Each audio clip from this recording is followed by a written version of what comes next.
Hello friends, welcome to Jenny cooks. Friends, இன்றைக்கி சவ் சவ் சாம்பார் எப்படி வைக்கிறதுன்னு பார்க்கலாம். ரொம்ப சுவையான இந்த சவ் சவ் சாம்பார் நீங்களும் ட்ரை பண்ணி பாருங்கள். சவ் சவ் சாம்பார் செய்கிறது ரொம்ப சிம்பிளுங்க, ஆனால் டேஸ்ட் அற்புதமாக இருக்கும். உங்கள் வீட்டில் அடிக்கடி இனிமேல் சவ் சவ் சாம்பார் செஞ்சு கொடுங்கன்னு கேட்பாங்க. சவ் சவ் ரொம்ப உடம்புக்கு நல்லது. வாரத்தில் கூட்டோ பொரியலோ ஏதோ ஒன்று 2 டைம் செஞ்சு சாப்பிடுங்க. இப்போ 200 கிராம் துவரம்பருப்பு, 2 சவ் சவ் காய், ஒரு 3 தக்காளி நான் எடுத்துருக்கிறேன். 200 கிராம் துவரம்பருப்பு நல்லா கழுவி எடுத்துக்கிட்டேன். இப்போ இது கூட 5 சின்ன வெங்காயம் நான் உரித்து சேர்த்துருக்குறேங்க. 10 பல் பூண்டு, நாட்டு பூண்டு 10-15 இருக்கும். 2 பச்சை மிளகா, சவ் சவ் தோல் சீவிட்டு கட் பண்ணியிருக்கேன். 3 தக்காளியும் கட் பண்ணிட்டேன். இதை பருப்பு கூட அப்படியே சேர்த்துக்கலாம். சேர்த்துட்டு தேவையான அளவு தண்ணி விட்டுக்கோங்க. தண்ணி பருப்பு மூழ்கிற அளவுக்கு மட்டும் விட்டுக்கோங்க. சாம்பார் திக்காக இருக்கும். அப்போ தான் நிறையா விட்டிங்கன்னா சாம்பார் தண்ணி மாதிரி ஆயிரும். இப்போ இது கூடயே 1/4 டீஸ்பூன் மஞ்சத்தூள் சேர்த்துக்கிறேன். சேர்த்துட்டு இதை அடுப்பு ஆன் பண்ணிவிட்டு குக்கர் விசில் போட்டு ஒரு 2 விசில் மட்டும் விட்டு எடுத்துக்கோங்க. அந்த பருப்பு பதமாக வெந்திருக்கணும். காட்டுறேன் பாருங்கள். அப்போ தான் சாம்பார் சவ் சவ் சாம்பார் நல்லா டேஸ்ட்டாக இருக்கும். எந்த சாம்பார்னாலும் பருப்பு இப்படி இருந்தால் தான் நல்லாயிருக்கும். நல்லா பூ மாதிரி மலர்ந்துருக்கும் பாருங்கள்.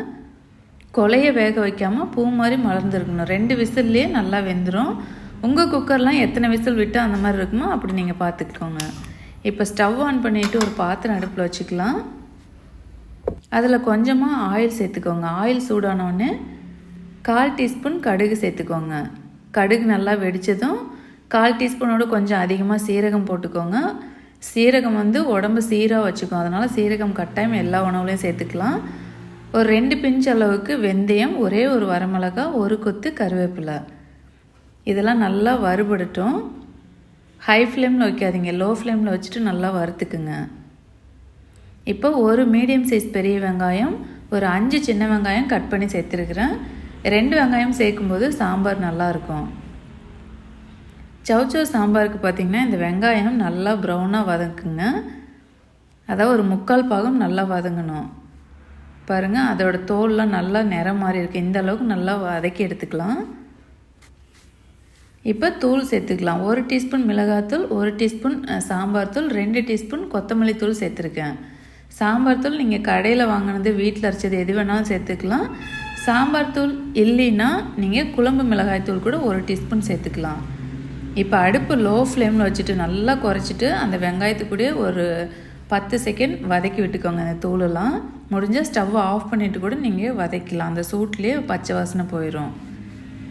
இப்போ நம்ம வேக வச்சுருக்கிற அந்த சவ் சவ் காயும் பருப்பும் இது கூட சேர்த்துக்கலாம். நான் தண்ணி எதுவும் சேர்க்கல.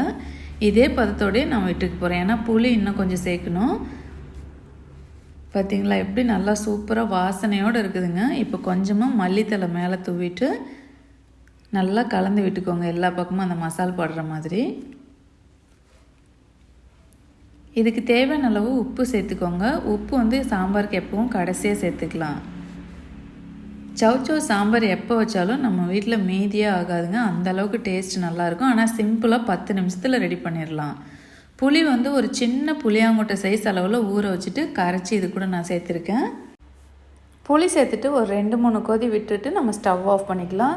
சுவையான சவ் சவ் சாம்பார் தயாராகிடுதுங்க.